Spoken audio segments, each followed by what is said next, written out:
हरे कृष्णा। आज मैं आप सभी के समक्ष मार्गशीर्ष अथवा अगहन मास की कृष्ण पक्ष की एकादशी की कथा प्रस्तुत कर रही हूँ।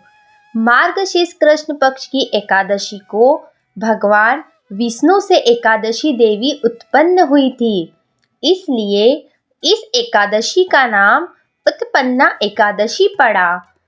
पद्म पुराण के अनुसार उत्पन्ना एकादशी का व्रत करने से 1000 एकादशियों के व्रत का फल मिलता है और मोक्ष की प्राप्ति होती है। एक बार युधिष्ठिर ने श्री कृष्ण भगवान से पूछा, हे भगवान, पुण्यमयी एकादशी तिथि कैसे उत्पन्न हुई? इस संसार में इसे पवित्र क्यों माना गया तथा यह देवताओं को कैसे प्रिय हुई? भगवान श्री कृष्ण ने उत्तर दिया, हे कुंती नंदन, सतयुग के समय में नूर नाम का एक दानव रहता था। वह बड़ा ही अद्भुत, रौद्र और सभी देवताओं के लिए भयंकर था। उस काल रूपधारी दुरात्मा महासुर ने इंद्र को परास्त करके सभी देवताओं को स्वर्ग से निकाल दिया।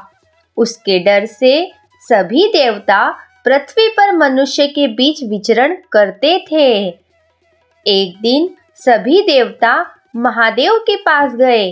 वहां इंद्रदेव ने भगवान शिव से कहा, हे महेश्वर, हम सभी देवता स्वर्ग लोक से भ्रष्ट होकर पृथ्वी पर विचर रहे हैं। मनुष्यों को लेकर हमारी शोभा नहीं होती। कृपया इस समस्या का कोई उपाय बताएं। महादेव ने कहा, देवराज, जहाँ सबको शरण देने वाले और सबकी रक्षा में तत्पर रहने वाले जगत के स्वामी भगवान श्री हरि विराजमान हैं, वहाँ जाइए, वह आपकी रक्षा जरूर करेंगे। देवराज इंद्र ने सभी देवताओं के साथ भगवान श्री कृष्ण के पास जाकर उनकी स्तुति की। इंद्र बोले, देवेश्वर, आपको नमस्कार है। हम सभी देवता आपकी वंदना करते हैं।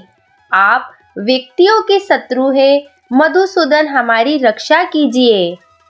हम सभी मूर नामक दानव से भयभीत होकर आपकी शरण में आए हैं। भगवान श्री कृष्ण ने पूछा, हे इंद्र, वह दानव कैसा है? उसका रूप और बल कैसा है? इंद्र ने कहा, वह दानव मूर ब्रह्मा जी के वंश में उत्पन्न हुआ था। वह महापराक्रमी और देवताओं के लिए कष्टदायक है।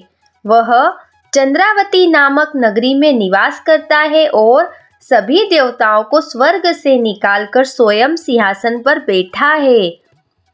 भगवान श्री कृष्ण ने देवताओं के साथ चंद्रावती नगरी में मूर का वध करने के लिए प्रस्थान किया। मूर दानव भगवान श्री कृष्ण को देखकर बोला, खड़ा रहे, खड़ा रहे। भगवान श्री कृष्ण ने मूर को चुनौती दी और उसके बाद दिव्य बाणों से मूर और उसकी सेना का संहार किया। मूर और उसके सहायक दानव भगवान के चक्र और बाणों से परास्त हो गए। युद्ध के बाद भगवान विष्णु एक गुफा में सोने चले गए। मूर दानव ने भगवान विष्णु को सोता हुआ देखा और उन्हें मारने की योजना बनाई। लेकिन जब वह उनके पास पहुंचा तो भगवान के शरीर से एक कन्या प्रकट हुई, जो अत्यंत सुंदर दिव्य अस्त्र शस्त्रों से युक्त थी।